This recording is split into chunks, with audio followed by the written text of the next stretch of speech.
inaasahang madaragdagan ang pondo ng Maynilad para sa mga proyekto nito na naglalayong siguruhin na may sapat na supply ng tubig. Nasa frontline ng balitang yan, si Ria Fernandez.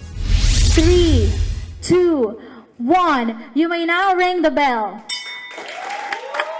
Formal nang inilista ng Maynilad ang 15 billion peso blue bonds nito sa Philippine Dealing and Exchange Corporation. Ito ang kauna-unahang blue bond sa Pilipinas. Ibig sabihin, gagamitin ang proceeds mula sa mga naibentang bonds para mapondohan ng Maynilad ang mga proyekto nitong nakatuon sa pangangalaga sa kalikasan. The proceeds from this blue bond issuance will be used to finance our essential capital expenditure projects focused on sustainable water and wastewater management.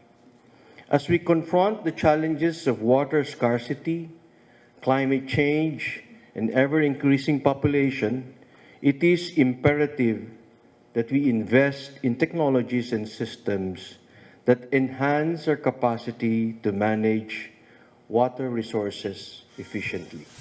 Ilan sa mga ito, ang pipe laying project sa Muntinlupa at Cavite, reservoir project sa Valenzuela, at water reclamation facility sa Central Manila.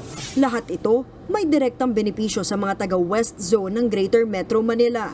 Masaya naman ang Maynilad dahil marami raw investor ang kumuha ng bond sa kanila. 2 opsyon daw ang pinagpilian ng mga mamumuhunan.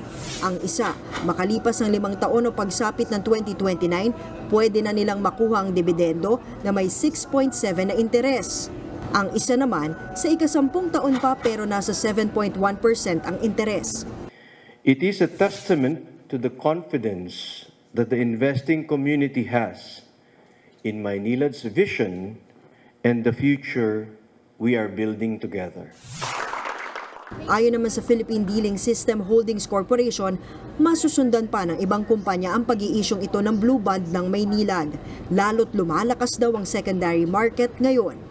Our corporate community has not failed to respond to the releases of SEC of the Philippine version of various ASEAN guidelines.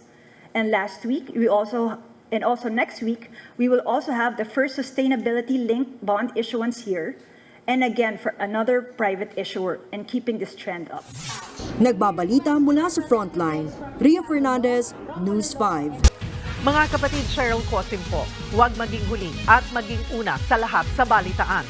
Para sa tuloy-tuloy na talakayan sa Frontline, mag-follow at mag-subscribe sa social media pages ng News 5.